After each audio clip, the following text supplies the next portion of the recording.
पहले जो आप लोग दिखाना चाहते हैं, जो जेनोसाइड हुआ था हैदराबाद में, बहुत कम लोगों को पता है इसके बारे में। और सर सबसे पहले आपकी रिसर्च के बारे में जानना चाहूँगा सर, अगर थोड़ा सा फिल्म के बारे में बताएं, आपकी रिसर्च के बारे में बताएं, और कितनी डिफ़िकल्टीज हुई during shooting and during research.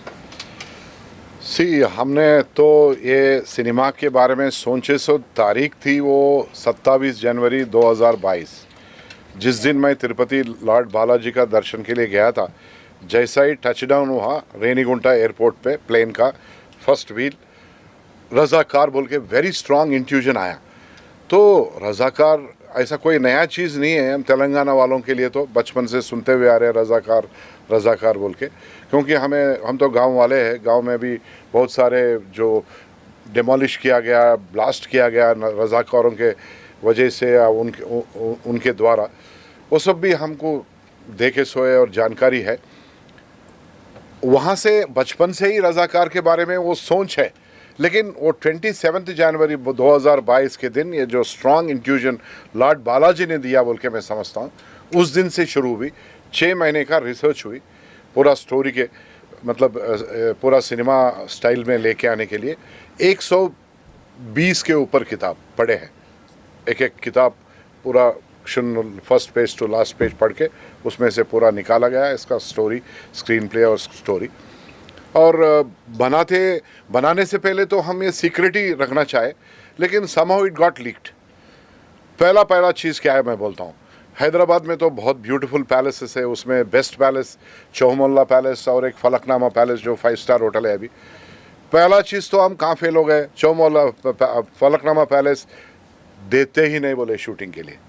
वही उससे पहले सीतारामम करे, उससे पहले बहुत सारे सिनेमा करे, वो दिए, लेकिन हमारे लिए नहीं देते बोले, क्योंकि हम रज़ाकारों के बारे में सिनेमा निकालने वाले हैं। वो लोग गूगल करे कहीं Gudur Narayana Reddy is producing Razakar, actually जब तक अनाउंस भी नहीं करे, लेकिन लीकेज हो गया। वहाँ से शुरू हुई। हमको ये महीना जो 4 तारीख तक इसका सर्टिफिकेशन मिला, तब तक इतने तकलीफ उठाए। पहले जो सत्ते में थे, जो तेलंगाना स्टेट गवर्नमेंट था केसीआर का, वो जो टीआरएस बोल के फिर बीआरएस कर लिया, बहुत ही उचका देश में वो करूँगा ये करूँगा, लेकिन राजनीति तो यहाँ बात करेंगे नहीं। उन्होंने बहुत तकलीफ़ दिया, क्योंकि उनको वो सोचा कि हम उनको दोषी बना के सिनेमा में बताने वाले हैं, लेकिन उनको दोषी एक ही तरीके से है, वो भी बहुत बड़ा दोषी है वो, कि निज़ाम जिन्होंने अपना ही प्रजाओं पे बलात्कार करवाया, अपना ही लोगों को मरवाया मज़हब बदलने का कोशिश में, उसका मकबरे पे जाके इन्होंने माथा टेक किया है। हम नहीं जाते निज़ाम का मकबरे पे, माथा टिकाते नहीं।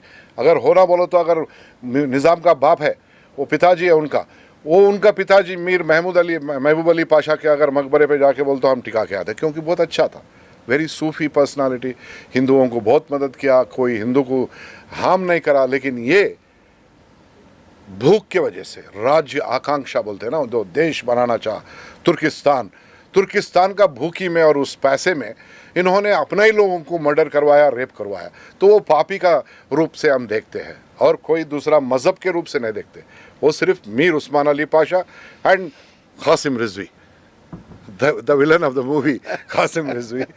हम इनके ऊपर ही हमारा गुस्सा है, इनको बाहर लेके आके लोगों को, दुनिया को बताना है, उस इतिहास के पन्नों को आप जैसे नौजवानों के सामने रखना है, ताकि आप और आपके बच्चे पोते, आने वाले पीढ़ियाँ सुकून से, शांति से रहना है, गंगा जमुना का तहजीब से जीना है। कोई इसमें उचक के मैं वो करूँगा ये करूँगा बोले जैसा नहीं, सब भारत माता के बच्चे के जैसा जिएंगे इधर। वो है हमारा इंटरेस्ट, वो है हमारा इंट्यूशन, वो है हमारा love for the present day kids. Because हम तो फादर ग्रैंडफादर का उम्र के, तो हमारा क्या रहता, बच्चों के ऊपर ही प्यार रहता ना। हमारे देश के बच्चे आज 100 करोड़ लोग आज जवान बच्चे हैं, तो उनको नहीं मालूम है, वो पढ़ने के लिए भी उनको पेशेंस नहीं है, गूगल करके देखने को भी पेशेंस नहीं है। लेकिन एक सिनेमा के रूप में लेके आके अगर उनके सामने रखे, वो भी अच्छा क्वालिटी सिनेमा, एक एक कैरेक्टर में जिए हैं, ऊपर वाला ने क्या करा, इनको एकदम जीवित करके वो कैरेक्टर को उनसे करवाए, एक एक ऐसा इमैक्युलेट काम करे। ये सरदार वल्लभ भाई Patel, the protagonist, the man who has unified the whole country. उस ज़माने में 565 प्रोविंसेस रहते थे अपने को आज़ादी मिलने से पहले। 20 प्रोविंस पाकिस्तान में गए, 545 प्रोविंसेस थे इसमें रजवाड़े, उसमें से 3 बच गए थे, 542 मिल गए अनकंडीशनली, जैसा इंडिपेंडेंट कंट्री होगा उसमें मिल गए। मिलने के बाद 3 थे, एक था कश्मीर, एक था, दूसरा था जूनागढ़, तीसरा था हैदराबाद। तो कश्मीर में आपको क्या हुआ मालूम है? पाकिस्तान इंडिया सेपरेट होते ही पाकिस्तान वाले आके उधर हमला करके आधा ले लिए, ले लेके POK कर लिए। वो राजा हरि सिंह आके फिर गवर्नमेंट ऑफ इंडिया के पास आया, वो बोले फिर अरे ठीक है भाई मिलिट्री भिजाए उसको वहाँ तक, जहाँ तक हमला हुआ वहाँ तक ही रोक दिए। फिर वो विलीन हो गया, प्लेबिसाइट में जूनागढ़ इंडिया में विलीन हो गया। नेक्स्ट था, ये सब चीज़ सरदार वल्लभ भाई पटेल की वजह से। थर्ड था निज़ाम का, ये जो हैदराबाद प्रोविंस, जिसमें इस प्रोविंस में आज का पूरा तेलंगाना है और 5 डिस्ट्रिक्ट इस महाराष्ट्र का है, आमची मुंबई का है 5 डिस्ट्रिक्ट, और 3 डिस्ट्रिक्ट कर्नाटका का है। तो इन जगहों का लोगों को भी बहुत सारे तकलीफ हुए। आपको एकदम बहुत ही इंटरेस्टिंग बात बताता हूँ। आज जो कांग्रेस के जो राष्ट्र के अध्यक्ष है, जो मल्लिकार्जुन खड़गे जी, उन्होंने जब 7 साल के उम्र में थे, उनके सामने उनके माताजी को और बहन को रजाकारों ने जलाया जिंदा। आप कभी भी उनसे पूछ सकते।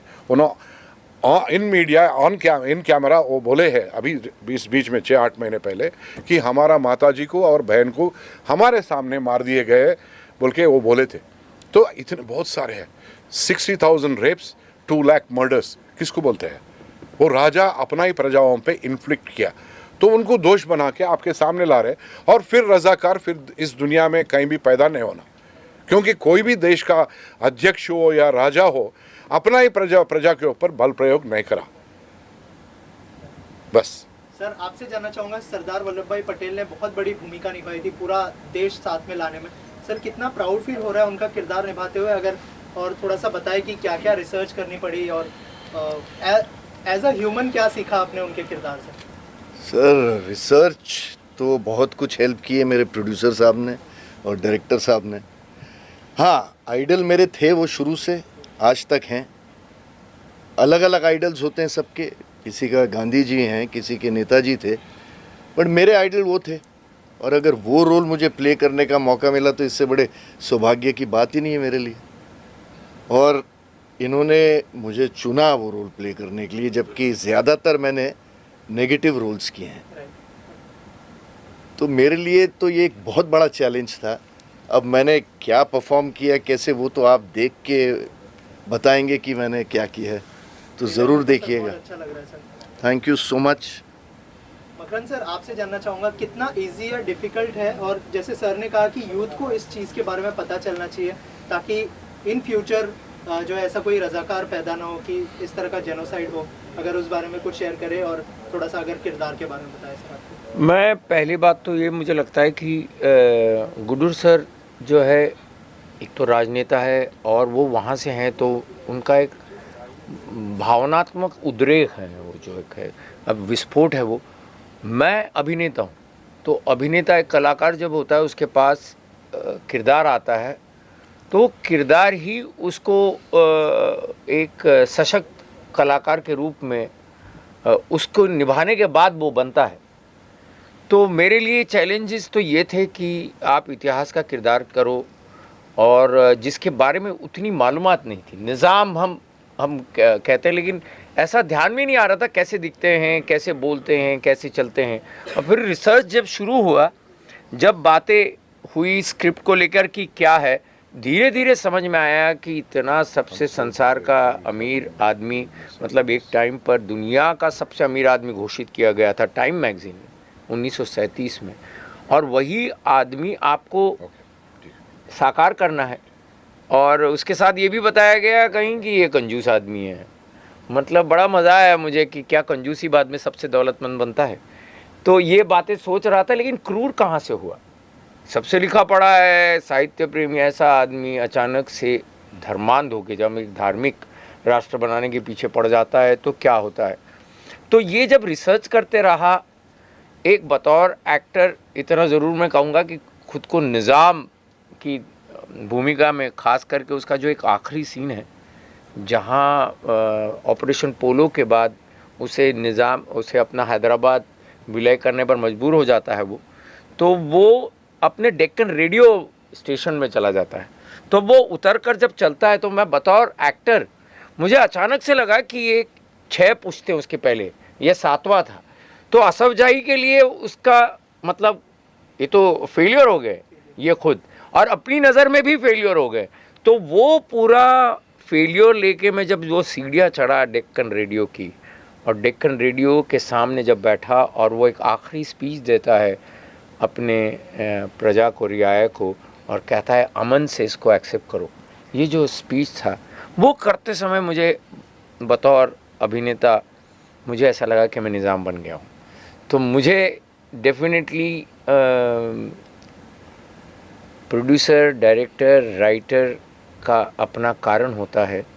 मेरा एक एज एन इंडियन डेफिनेटली एक कारण ज़रूर रहेगा कि इतिहास, वो इतिहास जो लोगों को नहीं पता है, और एक ये भी बात कहना चाहूँगा कि वो इतिहास है, तो वो ऐसा नहीं है कि हम हमारे मुसलमान लोगों के भाइयों के ख़िलाफ़ कुछ बोल रहे हैं। इतिहास में जो घटा है, जैसे हम गांधी फिल्म बनी थी तो अंग्रेज़ों ने जो अत्याचार किए थे वो बताए थे, और फिर अंग्रेज़ों ने ही वो फिल्में देखी थी, और इसलिए मुझे नहीं लगता कि उसको लेके किसी ने कुछ सोचना चाहिए। तो एज एन एक्टर मुझे लगता है कि ये किरदार मैं कर पाया क्योंकि इन्होंने बहुत सारे पैसे लगे। एक होता है ना कि आप जिस फिल्म में काम करते हो, ख़ास करके इतिहास यदि जुड़ा हो या माइथोलॉजी हो, तो उसमें बहुत पैसा खर्च करना पड़ता है। सबसे पहली बात तो है कि पैसा खर्च करना पड़ता है। बड़े एक्टर लो तो और पैसा सब कुछ हो जाता है, तो लेकिन पैसा जो प्रोडक्शन का होता है वो कम नहीं होता। मतलब जो सेट खड़ा करने के लिए या जो एक्शन दिखाने के लिए, मुझे लगता है वो सब कुछ इन्होंने। चार बनाए, 1,40,00,000 रुपए लगा के चार मीनार बनाए और सीसी रोड्स बनाए, क्योंकि उस ज़माने में डांबर के रोड नहीं थे। जब मिलिट्री का परेड होता ना, तो we have to show exactly what was then. तो चार मीनार को पूरा ह्यूज स्ट्रक्चर, और नहीं तो सिनेमा में चार मीनार के पास तो अभी कुछ भी नहीं कर सकते आप, हर एकदम ऐसा जैम हो गया है पूरा, वेंडर्स के साथ, फल बेचने वाला, बैंगल बेचने वाला और कुछ बेचने वाला, फोटोग्राफर्स, ये पूरे भरे हुए रहते। तो रियली 1946, 47, 48 को क्रिएट करना उतना आसान नहीं है। आप इमेजिनरी सीजीज बना के चल सकते, लेकिन हिस्ट्री को क्रिएट करना तो it has to be exact, print रहना पड़ता। तो जो क्वालिटी हमने निकाले हैं, ये शायद बाहुबली नहीं हो सकता, लेकिन ये राजमौली डायरेक्ट नहीं किया होगा, लेकिन हमारा जो याटा सत्यनारायण जो डायरेक्ट किया, ये जो गूडूर नारायण रेड्डी ने प्रोड्यूस किया, टॉप ऑर्डर सिनेमा है। इस बीच में नहीं तो सिनेमा इंडस्ट्री का हिस्ट्री में बड़ा हीरो या बड़ा हीरोइन को नहीं लगा के निकाले, सो एक ही सिनेमा है हिस्ट्री में खट जाएगा। यही हमारे बड़े हैं, यही बड़े हैं। आज इन्हीं के यही फाउंडेशंस है जो इस सिनेमा को खड़ा के प्रजा के बीच में लेके जाके हर एक का आंख खोलने का और उनको उत्तेजित करने का जो कोशिश इन्होंने किया, एक एक कैरेक्टर में वो जिए हैं, जी के उस कैरेक्टर का वैल्यू को एनहांस किए, ताकि आप लोगों का अच्छा ही हो कल का। सर आपसे जानना चाहूँगा, जैसे कि सर ने कहा कि बहुत ही डिफ़िकल्ट था पूरा सेट रिक्रिएट करना, सबके सामने इन चीज़ों को लाना। एज अ विलन कितना इफेक्ट किया जो मतलब उस समय उन्होंने किया था, आपने तो खुद फील किया होगा एज एन एक्टर। अगर कुछ शेयर करना चाहे सर इस बारे में, और क्या क्या रिसर्च करनी पड़ी एज एन एक्टर? कोई भी काम जिसमें चैलेंज ना हो, एक्साइटमेंट ना हो, उसमें वैसे भी मज़ा आता नहीं है, वो वैसे भी बोरिंग हो जाता है। और मैं वैसे भी एक लालची और भूखा एक्टर हूँ। मैं हमेशा सोचता हूँ कि ऐसा कुछ करूँ जो थोड़ा अलग हो। अब वो थोड़ा अलग चुनने के चक्कर में थोड़ी मेहनत ज़्यादा करनी पड़ती है, थोड़ी रिसर्च ज़्यादा करनी पड़ती है, थोड़ी जान ज़्यादा खपानी पड़ती है। और रही बात इसकी तैयारी की, तो तैयारी का कोई एक फिक्स लाइन नहीं है मेरी कि मैं इस तरह से तैयारी करूँगा। कभी कभी किसी रोल के लिए मैं कवालियाँ सुनने लगता हूँ, कभी कभी मैं पॉप म्यूज़िक सुनता हूँ, कभी कभी मैं लोमड़ी को देखने लगता हूँ। घंटों में जो है किसी एक चैनल पे जो है लोमड़ी देखता रहता हूँ। तो वो पागलपन करना पड़ता है, क्योंकि आपको पता ही नहीं रहता है कि आपको किस जगह से कहाँ सुर मिल जाएगा। कहीं आपको, क्योंकि जब हम पेंटिंग बनाते हैं तो रफ स्केच पे आप पूरी तरह से पेंटिंग के ग्राफ को तय नहीं कर पाते हैं। जब वो फाइनल हो जाती है तभी पता चलता है कि कुछ अच्छा बना कि कुछ ख़राब। तो इनिशियली आप ट्राई करते हो, आप सोचते हो चलो ये रंग डालता हूँ, फिर ये रंग डालता हूँ। तो अभिनय की भी तैयारी कुछ इसी तरह की होती है, बट वो बड़े मज़े की तैयारी होती है। तो तकलीफ़ की जगह मैं उस शब्द को रिप्लेस करके लाऊंगा चैलेंजेस। तो चैलेंजेस अगर लाइफ में भी ना हो तो लाइफ भी मोनोटोनस हो जाएगी। तो वो मुझे चैलेंजेस लेने में भी मज़ा आता है, और मैं वैसे भी पर्सनली भी बहुत जल्दी बोर होता हूँ, अपने आप से भी जल्दी बोर होता हूँ, अपने कपड़ों से भी बोर होता हूँ, अपने लुक से भी बोर होता हूँ। तो जिसको अपनी पर्सनल लाइफ में इतनी बोरियत होती है, उसको रोल्स में तो ज़्यादा बोरियत होती है। इसलिए मैं चाहता हूँ और मैं ऐसे ही रोल चुनता हूँ जिसमें मज़ा आए। बात रही क्रूएलिटी की जो आप बता रहे हैं, ये सब साइकोलॉजिकल गेम है। जितना आप अपनी साइकोलॉजी के साथ, अपनी सोच के साथ खेलोगे, उतना वो क्रूएलिटी, वो बारबेरियननेस, वो हार्शनेस वो पैदा हो जाती है, और वो आपके चेहरे में, वो आपकी बॉडी लैंग्वेज में, वो आपके जेस्चर्स में, पोस्चर्स में बाय डिफ़ॉल्ट आने लगती है। बहुत ज़्यादा उसके लिए कुछ नहीं करना होता है, सिर्फ सोच को एक दिशा में ले जाना पड़ता है। वही मैंने किया है। और सर, मैं आपसे जानना चाहूँगा, जब भी इतिहास के पन्नों को फिल्म मेकर अपने फिल्म में उतारते हैं तो दोहरी मार झेलते हैं, एक राजनेता की तरफ से, एक CBFC की तरफ से। आपके लिए कौन सा चैलेंज ज़्यादा रहा? मैं राजनीतिक आज होके आज बीजेपी पार्टी में हूँ, लेकिन 40 साल गए, 40 साल कांग्रेस में रहा। मैं एक जिम्मेदार आदमी जिस एरिया से, जिस हैदराबाद से हूँ मैं, तो उधर जो इतने बुरे चीज़ हुए वो मैं शोकेस करने का जिम्मेदारी मेरे कंधों पे लिया। भारत माता का बच्चे का जैसा लिया, भगत सिंह का भाई का जैसा लिया, लेकिन मैं एक पार्टी, एक मज़हब, एक प्रांत का आदमी के जैसा नहीं लिया। मैं इस देश का फर्स्ट, हम सिटीज़न ऑफ इंडिया है ना, सिटीज़न ऑफ हमारा गांव का तो नहीं बोलते। तो as a citizen of this country, I thought it is my responsibility to showcase what I know about my place, and where what has happened is something very unusual, where nowhere it has happened like that. No king has inflicted such injuries or hurt them irreparably like Nirbhaya से भी 60,000 निर्भया हुआ, उधर 2 lakh murders हुए। तो किसको बोलते हैं? ये बहुत बड़ा जेनोसाइड है, साइलेंट जेनोसाइड ऑफ हैदराबाद, उसलिए बोल रहे, एकदम निशब्द मारण होम है। रेड्डी सर, आपसे जानना चाहोगी, जब ये फिल्म लाना बहुत एक चैलेंज की बात है, जब टीजर और ट्रेलर रिलीज हुआ था तो सोशल मीन्स काफ़ी ट्रोल हुआ, या फिर आपको कोई धमकी भरा कॉल वगैरह आया कभी? आए, बहुत सारे धमकियाँ हुए, कम से कम 1100 धमकियाँ, 1106 धमकियाँ हैं अभी तक तो, कि मार देते, काट देते, वो करते करते। मैं बोला ठीक है, mean life and death is simple, it is like U turn the light of, light is gone, turn the light on, light is on. So as long as I'm living, I have made my history. I've already got my cinema into the domain of the universe. So even if I die or live, what does it matter? I have done my part. So you can't eliminate or erase what I have created, right? So those people, whoever wants to inflict injury on me, they'll be failing in their life miserably. Because I am doing with a good intention to enlighten my youth, my people, my children, my nephews, my daughters, my daughter-in-laws of the universe. I am enlightening them so that no other Rizakar will take birth in this country and inflict injuries on their own countrymen. I am making, you have to understand it very subtly. So any person who has that evil mind or evil design will nullify himself. He will stop, he will henceforth desist from doing any kind of such idiotic things in the world. We have to live. Ganga, Jamuna, Tehzeeb से जिएंगे, parallel जिएंगे। आपको हम सलाम बोलेंगे, आप हमारे को नमस्ते नहीं बोले तो परवाने के, आपको सत श्री अकाल बोलेंगे, आपको और शब्बे क्या बोलते हो, अमिताभ बच्चन तो बोलते रहते हैं, आप कौन मरेगा करोड़ में। हमारे को बहुत, हमारे साउथ भाषा तो मैं बहुत वनक्कम बोल सकता हूँ, सत श्री अकाल बोल सकता हूँ, नमस्कार बोल सकता हूँ, कूदकुंडू बोल सकता हूँ, ऐसे सब चीज़ बोल सकता हूँ। अच्छा, हमारा सिनेमा का अभिनेत्री आई है, तो I will introduce, she is Anushriya Tripathi. ये सिनेमा में डेब्यू की है, तो उनका फ्लाइट लेट होने की वजह से कुछ ये हुआ। और कुछ प्रश्न है मेरे लिए? It was a wonderful experience because ये मेरा डेब्यू है, एंड एक फर्स्ट टाइम एक्टर के लिए it's such a blessed opportunity कि इतने बड़े एक्टर्स के साथ काम करना, इनके साथ मकरन जी के साथ स्क्रीन शेयर करना, और ये मेरे लिए I am really thankful to my producer Guddu Narayana Reddy ji and my director Yata Satyanarayana ji for giving me this opportunities. It was a wonderful experience, thank you. Also sir, आपसे जानना चाहूँगा, जैसे आपने कहा कि बड़े एक्टर्स तो नहीं है, लेकिन आपको बेस्ट एक्टर्स मिले, थोड़ा सा अगर बताएं कि कैसे कास्टिंग हुई, क्या सोचा था आपने, क्या पहले से? I would like to underline one point, बड़े एक्टर ये बड़े हैं, मेरा मतलब है एस्टेब्लिश हीरोज, सलमान खान, आमिर खान, हमारा कौन है वो बन्नी, या नहीं तो शाहरुख खान, ऐसे लोग। मैं उनके लिए कोशिश भी नहीं किया, बॉलीवुड में तो आई कैनॉट इवन अफोर्ड, मैं टॉलीवुड में किया.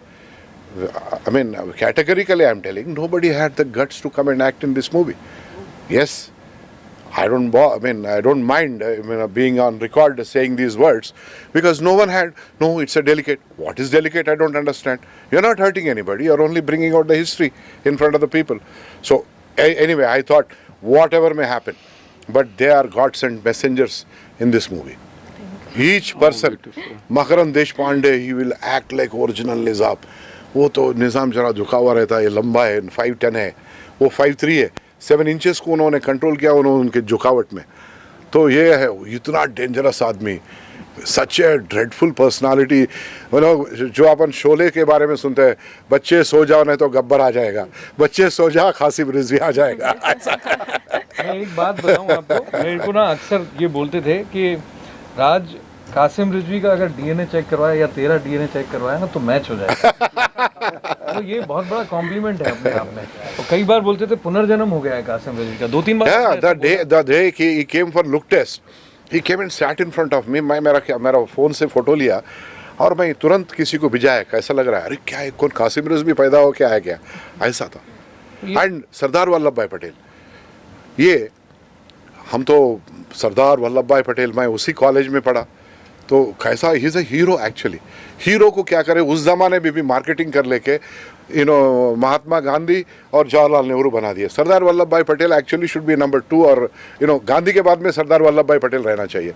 नेहरू जी इस देश के लिए अन्याय किए, क्योंकि हादसे हो रहे, ठंडा बैठे हुए, क्या बोलो तो अरे स्टैंड स्टिल अग्रीमेंट दिया ना. अरे स्टैंड स्टिल अग्रीमेंट देने के बाद भी अगर मेरा प्लॉट है, मैं आपको बेच दिया, अग्रीमेंट करा, तो आप घर बनाना शुरू करते without even agreement in that document. तो क्या करे, तो मैं आपके ऊपर कार्रवाई चलाता हूँ ना, पुलिस के पास जाता हूँ, कोर्ट को जाके रेसिस्ट नहीं करे जैसा रेस्ट्रेंट ऑर्डर लाता हूँ. मैं प्रधानमंत्री होकर ठंडा बैठे, उस टाइम पे उन्हीं का जो मंत्री है, home minister, deputy prime minister Sardar Vallabh भाई पटेल ने इस देश को टूटने से बचाया, इस देश को कैंसर होने से बचाया, फिर बंटवारा होने से बचवाया इस देश को, वो है सरदार वल्लभ भाई पटेल. उनको आज अपन पूरे नमन करना है, उनको सैल्यूट करना है. उसके वजह से 3 दिन पहले हम जाके बारूच में जाके उनके कदमों पे पुष्प लगा के उनको हम प्रेयर करके आए, उनको थैंक यू बोल के आए, क्योंकि उनके वजह से आज हम लोग सच्चा हवा ले रहे. नहीं तो आतंकवादी फैलाने वाले पाकिस्तान में आज 1 किलो आटा के लिए अपन परेशान होते थे हम हैदराबाद में, क्योंकि तुर्किस्तान रहता था, वो पाकिस्तान के भाई बन के रहता था, कितना बुरा रहता था. हैदराबाद का बिरयानी आप कभी नहीं खा सकते थे, क्योंकि दूसरा देश को जाते थे आप उसमें, अगर वो इसमें नहीं जुड़ा तो इतने सारे ब्यूटीफुल थिंग्स है. एंड इसमें आप सोचेंगे सिर्फ ओनली एक्शन है. Here is a glamorous lady who has even parted with her glamour in the movie also. तो there is glamour also. Sir एक चीज़ पूछना था, एक्शन काफ़ी अलग है, काफ़ी डिफरेंट है, काफ़ी शॉकिंग है जी, और जो इतना आसान नहीं होता है, वो आपने कैसे मैनेज किया बनाना, या इतने सी एक्चुअली जितने हादसे हुए हम न्याय तो नहीं करे, लेकिन अन्याय भी नहीं करे कि सिनेमा प्रोड्यूस करने में 60,000 बलात्कार, 2 लाख मर्डर्स को हम इसमें तो पूरा नहीं बता सकते. 2-3 बलात्कार बताए, वो भी बहुत हेवी दिख रहा है सिनेमा में, उसमें भी थोड़ा हम कटिंग फिटिंग करके अभी नया हिंदी वर्जन के लिए तो थोड़ा कम करके लेके आ रहे, क्योंकि इस सिनेमा को ग्रिप में लगाना है, फास्ट, ऐसा मतलब कहीं बोरिंग नहीं होना. तो we have tried our best to portray the best possible manner. और CG इफेक्ट्स भी है इसमें, बहुत सारे, कम से कम 8 करोड़ रुपए का CG है इसमें, कंप्यूटर ग्राफिक्स भी है इसमें, क्योंकि we had to create that 1946, 47, 48. We had to show the exact vehicles, we had to show the palaces, furniture and jewelry and all that. So we did our best. We only wish and pray and appeal to all the citizens of this country and also outsiders through you to watch this movie at least once. हर भारतीय ये देखना है, irrespective of their मज़हब. Every friend of this country must watch this movie. Every बहन हमारी, every माता जी इस cinema को देखना बोल के मेरा अपील है आपके जरिए. सर जो अपोजिशन है वो लोग बोल रहे हैं कि प्रोपेगेंडा हो सकता है और ये सब, तो अगर थोड़ा सा कुछ कहना चाहे आप, अगर कोई मैसेज नहीं. अपोजिशन कौन? अपोजिशन कांग्रेस पार्टी तो इस इतिहास को उस पन्नों के ऊपर खून लगा के ऐसा पाँव से कुचल दिया. कांग्रेस क्या बोलती है? कांग्रेस के वजह से इस देश इतना खराब हुआ है.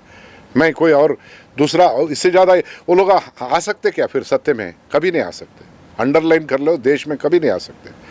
और वो लोग वही बात करते, वो लोग तो शव के ऊपर मुरमुरे खाने वाले हैं कांग्रेस वाले, डेड बॉडी के ऊपर मुरमुरे खाने वाले कांग्रेस वाले, क्योंकि उन लोगों को बंटवारे में ही उन लोगों का जीवन है।